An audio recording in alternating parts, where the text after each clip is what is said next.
Deep beneath the picturesque hills of Verdun and the quiet pastures of Flanders, something sinister is breathing. It's not a ghost, though the land is crowded with them. It is a massive, subterranean arsenal of unexploded steel, hundreds of millions of shells, dormant but volatile, waiting for a farmer's plow or a construction drill to give them one last chance to do what they were forged for, to kill. More than a century after the guns fell silent, the Great War is still claiming victims. We call it the Iron Harvest, a terrifying legacy of a conflict where over 1.5 billion shells were hurled across the trenches. To understand how we reached this point of industrialized slaughter, we have to look past the mud and the wire and follow a trail of breadcrumbs that leads back 1,000 years to a group of men who were trying to live forever. In the 9th century, Chinese alchemists were obsessed with the elixir of life. They experimented with saltpeter, sulfur, and charcoal, hoping to find a potion for immortality. They failed. Instead, they stumbled upon the formula for gunpowder, an accidental irony that would eventually grant humanity the power to end life on a scale previously reserved for God. What began as fire lances, bamboo tubes spitting sparks and scrap metal, evolved over centuries into the massive medieval bombards that could shatter castle walls with 20-ton stones. But the real transformation, the one that paved the way for the 70% casualty rate of World War I, didn't happen in the Middle Ages. It happened in the 1,850 seconds with the birth of rifling and breech-loading cannons, turning artillery from a blunt instrument into a precision tool. Yet, even with these advances, there was a fatal flaw. Every time a gun fired, the massive recoil sent the entire carriage leaping backward like a wild animal. The crew had to manhandle the multi-ton weapon back into position and re-aim after every single shot. It was slow, exhausting, and inaccurate. Then, the French changed everything. In the late 1,890 seconds, France unveiled the Materiel de 75mm MLE 1897, simply known as the French 75. It was the world's first truly modern field gun, and it was a masterpiece of mechanical engineering. The secret was a revolutionary hydro-pneumatic recoil system. Instead of the whole gun jumping, only the barrel slid back on rollers. A hydraulic cylinder filled with oil and compressed air absorbed the energy equivalent to stopping a sedan traveling at 100 miles per hour within just 3 feet, and then pushed the barrel back into firing position so smoothly that a glass of water placed on the wheel wouldn't even spill. The French 75 didn't just fire, it purred. It could rain 15 to 30 rounds per minute on a target. It turned the artillery battery into a machine gun for heavy shells. The French government was so paranoid about this technology falling into German hands that they treated the recoil mechanism as a top-tier state secret. Parts were manufactured in different regions across France, and only a select few were allowed to see the final assembly. They knew that in the coming war, this gun wouldn't just be an advantage. Nations would rise or fall based on the speed of their fire. As 1914 approached, every major power was frantically trying to catch up, building bigger, faster, and more lethal cannons. But there was a terrifying catch. No one had ever tested this kind of high-rate, modern artillery in a real continental war. The generals were still thinking in terms of Napoleonic charges and heroic cavalry. They believed the war would be over by Christmas because the sheer power of the guns would force a quick decision. They were half right. The power of the guns did change the war, but not by ending it. Instead, the relentless storm of steel would drive millions of men into the earth, creating a 450-mile scar across Europe that would remain for 4 years. By the autumn of 1914, the romanticized vision of a short war had evaporated into the sulphurous haze of the front lines. The generals had anticipated a war of movement, but they had accidentally created a war of consumption. The rapid-fire technology of the French 75 and its German counterparts created a logistical nightmare that nearly paralyzed every major power. Pre-war stockpiles, designed to last 6 months, were devoured in less than 3 weeks. This was the shell crisis, a moment when the world's most powerful armies realized they were about to run out of the very thing that defined their power. In the early days, British batteries were sometimes rationed to just 6 shells a day. It was like trying to put out a forest fire with a water pistol. The war had moved from the tactical brilliance of generals to the raw output of factories. To feed the insatiable hunger of the guns, entire nations had to be hollowed out and rebuilt as massive industrial engines of war. France went from producing 10,000 rounds a day to over 100,000. Britain's annual production skyrocketed from 500,000 shells to a staggering 70 million. But with millions of able-bodied men already rotting in the trenches or serving the guns, a new labor force had to step into the shadow of the assembly line. Enter the munitionettes, the hundreds of thousands of women who became the backbone of the Allied war effort. In the United Kingdom alone, nearly 1 million women entered the munitions factories, working 12-hour shifts in conditions that were essentially a second front. They weren't just making shells, they were living with them. The investigative reality of these factories was grim. The most common explosive used was TNT, and it was devastatingly toxic. These women became known as the Canary Girls. The nickname sounds delicate, but the reality was anything but. Prolonged exposure to TNT powder caused a chemical reaction with the melanin in their skin, turning their hands, faces, and even their hair a bright, sickly yellow. But the jaundice was only the surface. Internally, the chemicals dissolved their livers and decimated their red blood cells. Many gave birth to canary babies, infants born with a bright yellow tint to their skin, a haunting biological mark of the war's reach into the cradle. Beyond the slow poison of TNT, the factories were powder kegs. One spark, one dropped casing, and an entire city block could vanish.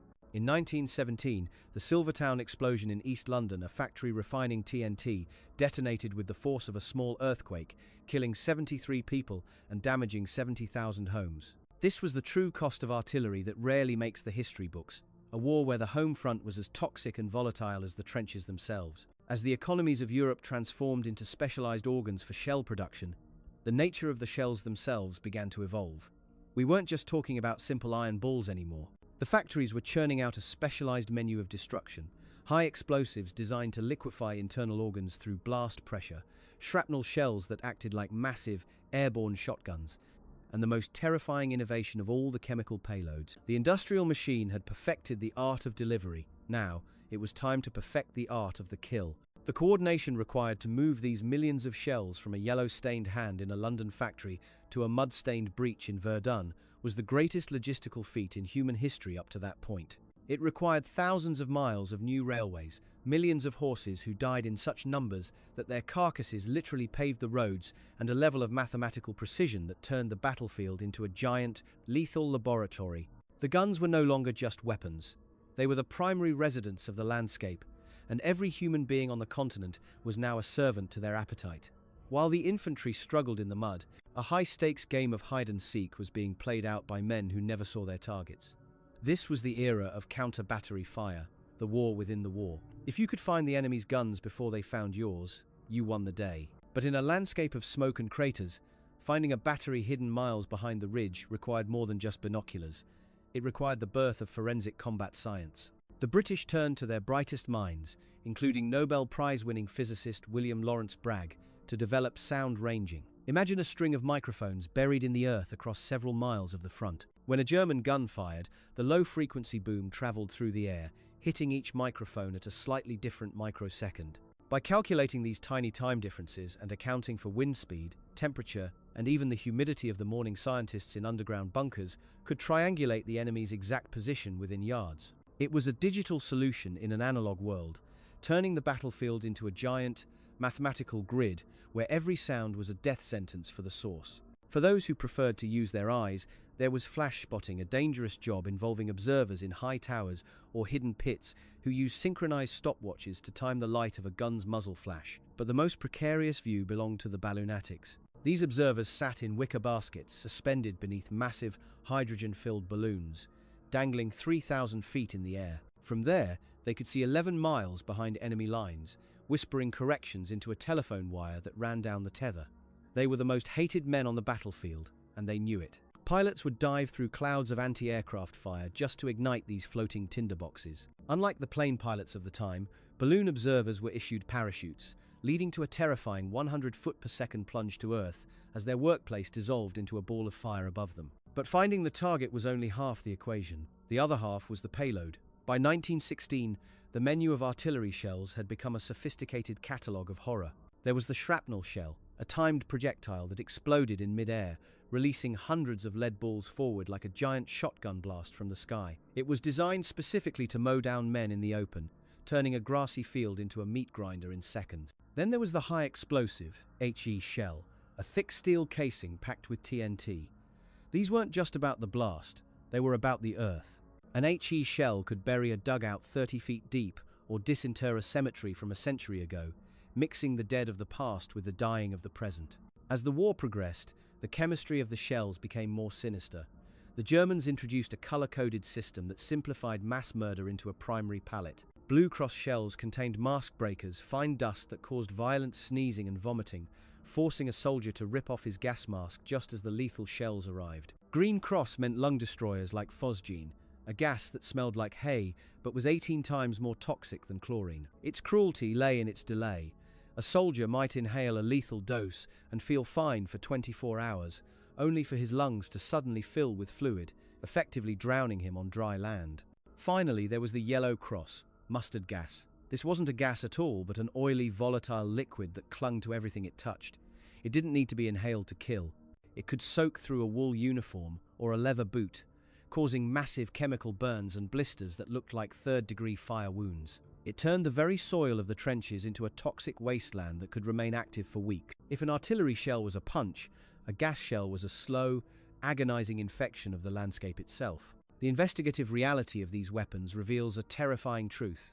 By the middle of the war, the technology of killing had far outstripped the human body's ability to survive it. The battlefield was no longer a place of combat.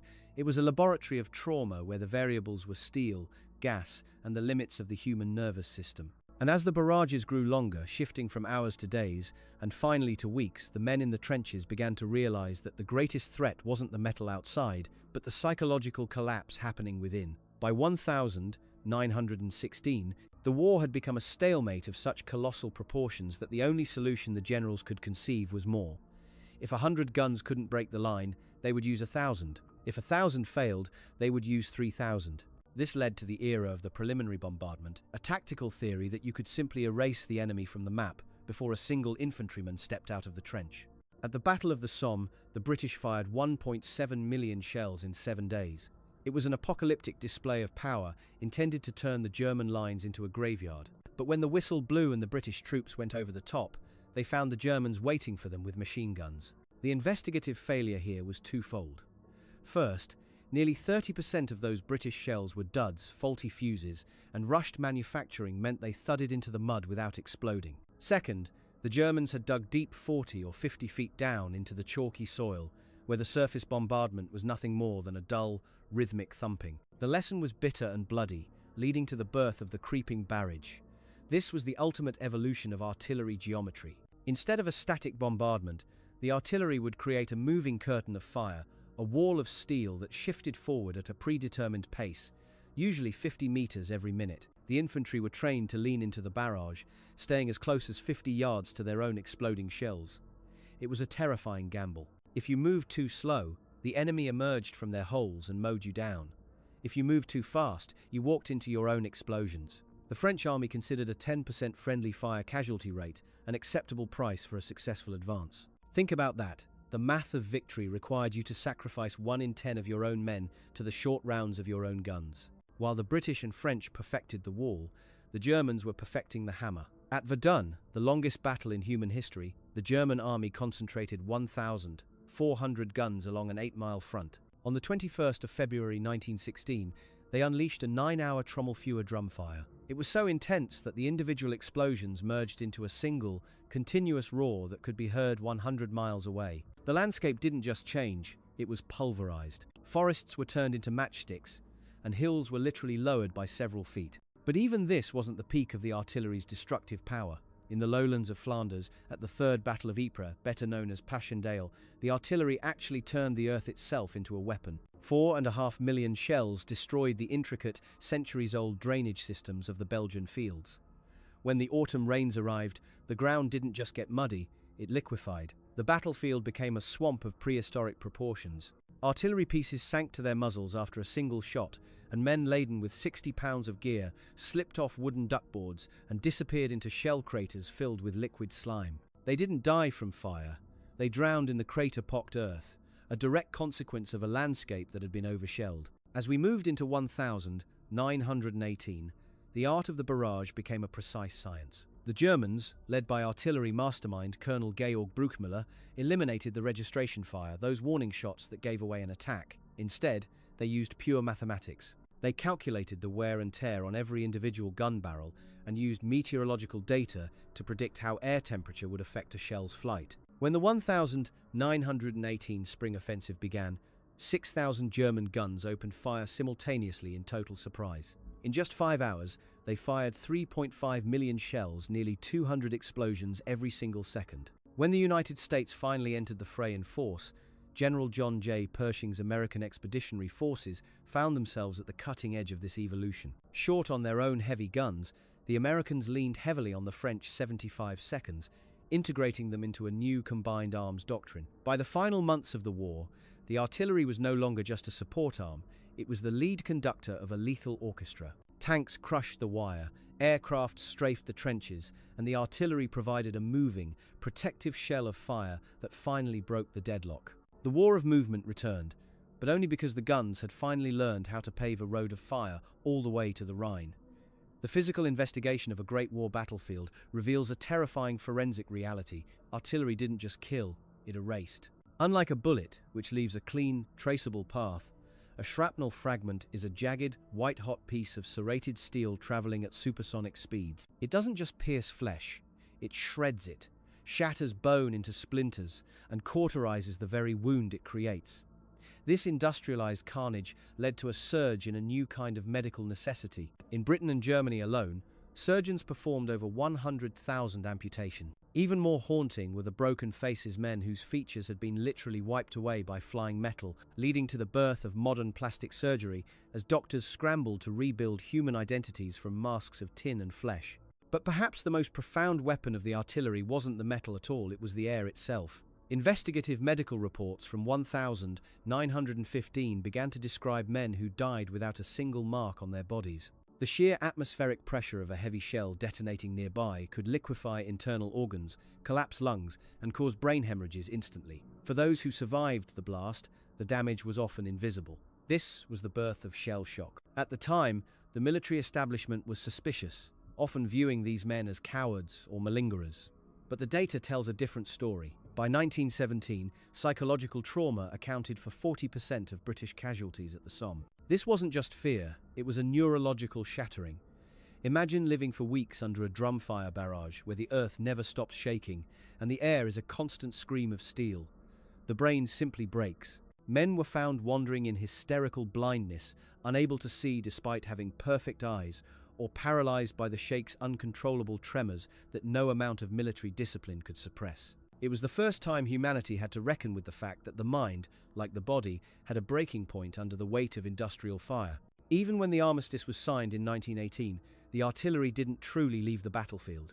It just went underground. This is the iron harvest, the investigative reality that haunts modern-day France and Belgium. Of the 1.5 billion shells fired, roughly 1 in 4 failed to explode. They sank into the soft, rain-soaked clay, where they have spent the last 110 years corroding, their chemical fuses becoming more unstable with every passing winter. Today, a specialized unit of the French Sécurité Civile, known as the Démineurs, collects an average of 900 tons of unexploded ordnance every single year. These aren't just rusted relics, they are live, lethal weapons. In the Zone Rouge, the red zone around Verdun, the soil is so saturated with arsenic, lead, and unexploded chemicals that it is still considered too dangerous for human habitation or agriculture. In these ghost forests, nothing grows but stunted trees and the occasional iron fruit of a 75mm shell pushed to the surface by the frost. The most terrifying part of this legacy is the chemical duds.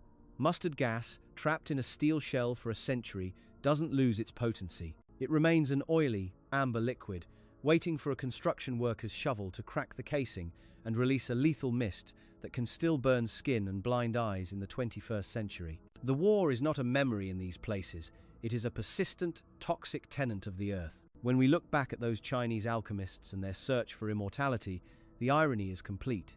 They sought a way to live forever, but their discovery led to the creation of a machine that kills across centuries. The artillery of the Great War didn't just shape the borders of modern Europe, it redefined what the human body and mind could endure. It turned the landscape into a graveyard and the atmosphere into a poison. Today, as the Démineurs truck away another ton of rusted steel from a farmer's field, we are reminded that the Great War never truly ended. It just shifted its frequency. The guns are silent, but the steel is still there, buried in the dark, a cold and heavy reminder that once we unleash the alchemy of death on an industrial scale, we can never truly call it back. If World War I was the beta test for modern civilization's destruction, Then artillery was its most successful software. The guns of 1918 didn't just stop firing, they evolved. To investigate the true legacy of the Great War's artillery is to realize that the DNA of every modern conflict, from the plains of Ukraine to the deserts of the Middle East, was written in the blood-soaked chalk of the Somme. We often think of the two world wars as separate events, but technologically, the second was merely the brutal, refined sequel to the first's chaotic premiere. The investigative trail of long-range destruction leads directly from the mud of 1918 to the edge of space. In the final years of the war, Germany unveiled the Paris gun, a weapon so massive it had to be transported by rail and required a crew of 80 sailors. It didn't just fire at a city, it fired at the heavens. Its shells were the first man-made objects to reach the stratosphere, climbing 26 miles high, so high that air resistance became negligible, and the Coriolis effect of the Earth's rotation had to be calculated into the firing solution. It was a terror weapon that achieved almost nothing strategically, but it proved a terrifying concept that the king of battle could now reach out and touch civilians from beyond the horizon. The engineers who built these monsters didn't disappear after the armistice. They took their data and their ambitions into the next generation, where long-range ballistics would eventually give birth to the V-2 rocket and, ultimately, the Apollo program. The path to the moon was, quite literally, paved by the ballistic trajectories of the Great War. Even the beloved French 75, the gun that saved the Republic in 1914, didn't retire. When the United States entered World War II 2 decades later, the primary gun on the early M4 Sherman tanks was a direct descendant of that 1897 French masterpiece. The American military's entire philosophy of steel on target, the idea that you don't send a man to do what a shell can do, is a direct inheritance from the lessons learned by the American expeditionary forces in the Meuse-Argonne. We became a nation that believed in the overwhelming superiority of fire, a doctrine that defined the 20th century. But as we look at the wreckage of the 1914-1918 conflict through a modern lens, we find a final, disturbing investigation into the human condition. We are the only species that spends centuries perfecting the art of killing itself from a distance. The artillery of the Great War was the moment the warrior died and the technician was born. Combat was no longer about the strength of a man's arm or the courage in his heart. It was about the calibration of a dial and the chemical purity of a propellant. It was the first time we realized that we could build a machine so powerful that we could no longer control the environment it created. The iron harvest we discussed earlier is more than just a physical danger.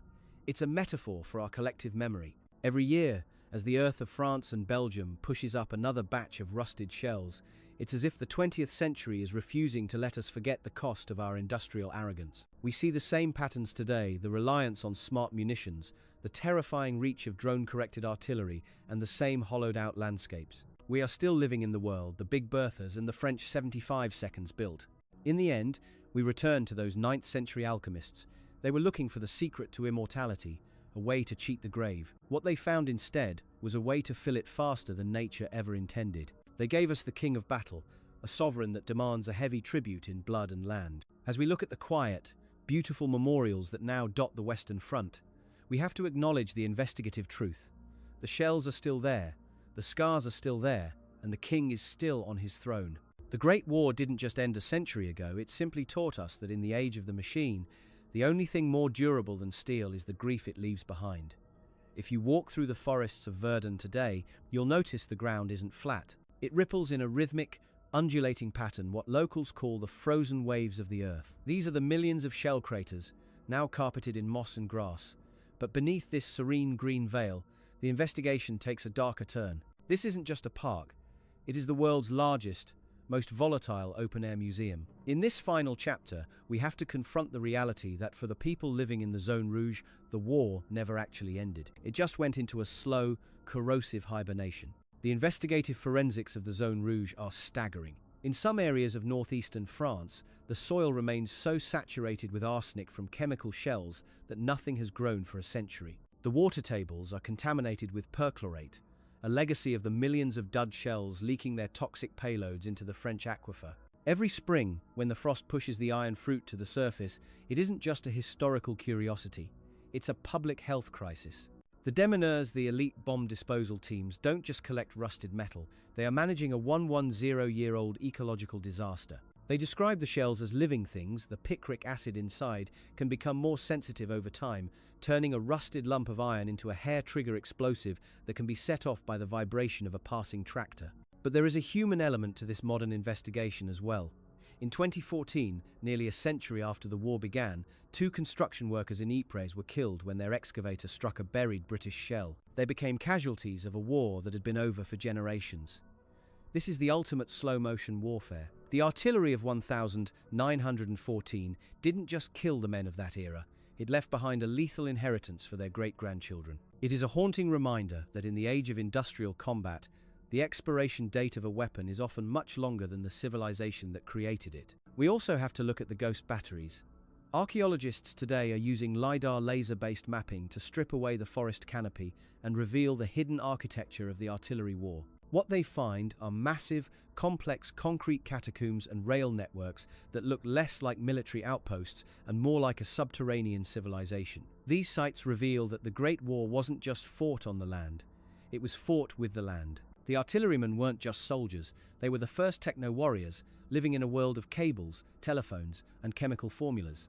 As we close this investigation, we have to return to the human spirit that somehow survived this mechanical nightmare. We started with alchemists seeking immortality, but we found that the only thing truly immortal is the grief and the scars left behind by the guns. Yet, in the archives of the war, there is a recurring theme: the desperate search for humanity amidst the steel.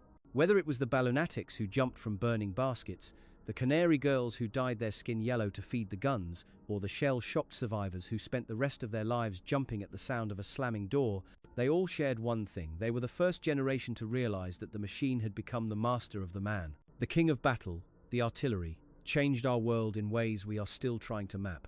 It gave us the path to the stars, the technology of the modern engine, and the terrifying reach of global ballistics. But it also left us with a silent war beneath our feet, a billion-shell legacy that continues to tick in the dark. As the sun sets over the monuments of Flanders, the landscape remains a testament to that 4-year storm of steel. The guns are in the museums, the soldiers are in the earth, but the iron harvest remains a cold, heavy, and eternal reminder that once we invite the god of fire to the battlefield, he never truly leaves.